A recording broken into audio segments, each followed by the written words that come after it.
Hello everyone, you're watching Let's Talk About Prepping. I'm Tyler, your host, and in today's video I want to share with you some of the struggles I went through trying to start a fire using the primitive bow drill method.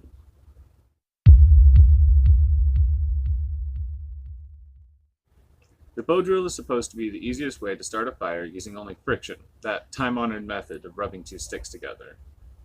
This would have been my first time starting a fire this way, and while I've had a decent understanding of the method for a long time, and I thought I had a decent appreciation for how much energy and time it would take to start a fire this way, it turns out that I didn't quite have the full appreciation of the experience and energy that starting a fire using only friction can require. As you'll see, I did this experiment in the comfort of my own backyard, in basically ideal conditions.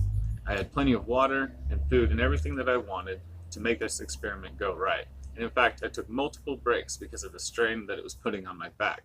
I can still feel it the next day. Now, I knew it would be difficult, but I did not appreciate how hard it would be. And I'm not ashamed to say that because my whole point is to demonstrate how difficult it can be to use primitive methods to do simple tasks in an emergency situation.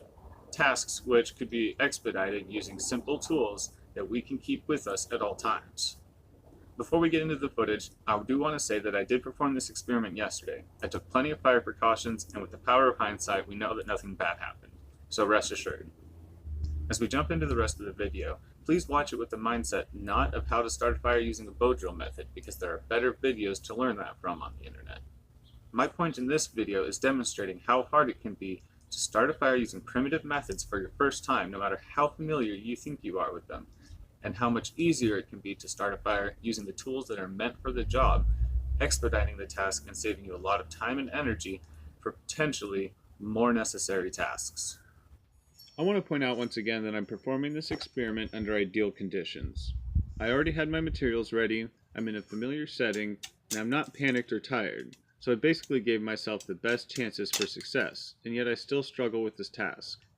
The only condition that I set for myself is that I didn't practice or brush up on my knowledge, so I'm performing this experiment based on years-old technical understanding of the task. Now I want to take a minute and talk about what's about to happen in the video. In just a second, a small twig is going to fly off of that spindle and hit me right next to the eye, right there, with almost enough force to have potentially blinded me had it hit me right in the eyeball. It drew blood right there on my cheekbone where it hit, and I'm really glad it didn't hit me in the eye. But I want to point out that if I had been in an emergency situation and been blinded like that, it might have been a crippling blow. Now as you watch me operate this bow drill, please keep in mind that you're probably only watching a quarter or a third of the total amount of time that I spent running that thing.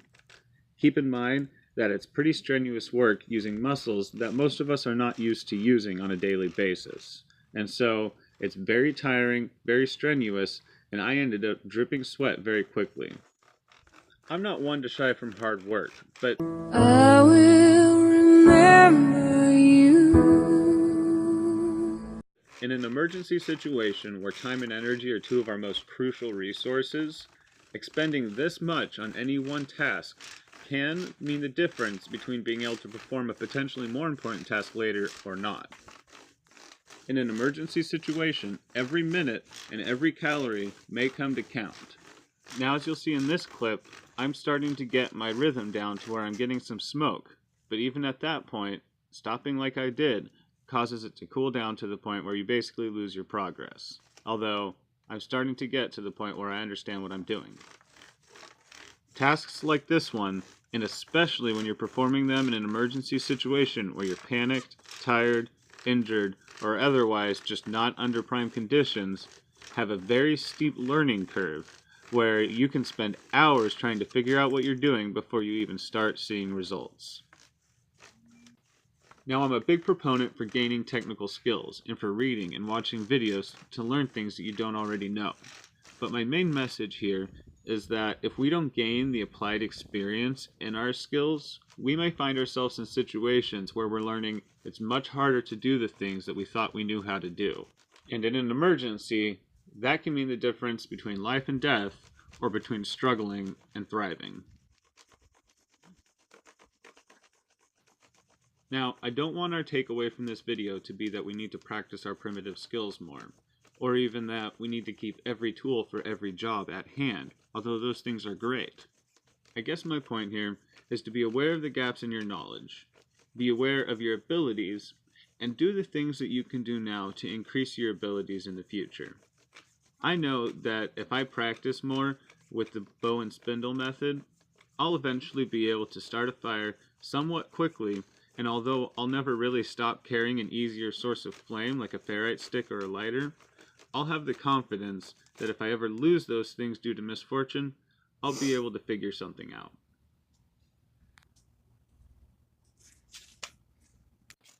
Now let's just take a second and watch how quickly a fire can be started using a magnesium and ferrite stick. I'm using the same wood shavings that I was trying to ignite using the bow and spindle method just a moment ago. Now it's very dry out, so I'm not going to actually let it catch flame, and I'm going to douse it right away. But I just want to demonstrate that it only takes a few seconds to start a fire with the proper tools, versus the hours that it might have taken me using primitive methods.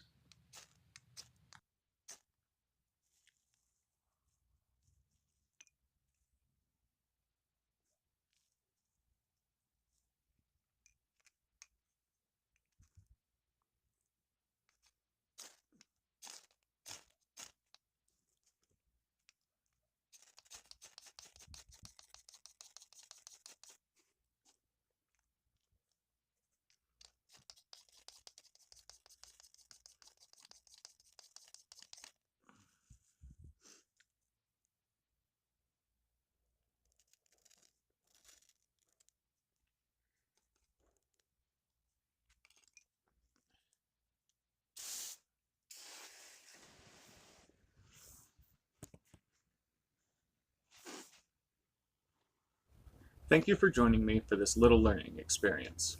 I'm glad that I took the time to do this experiment and fully appreciate the energy and experience required to do some simple tasks without the proper tools at hand, and gain a better appreciation for why we keep those tools at hand just in case of emergencies. I hope that this was either entertaining or thought-provoking for some of you, and I hope that you'll stay tuned for future videos from Let's Talk About Prepping. Stay safe out there, everyone.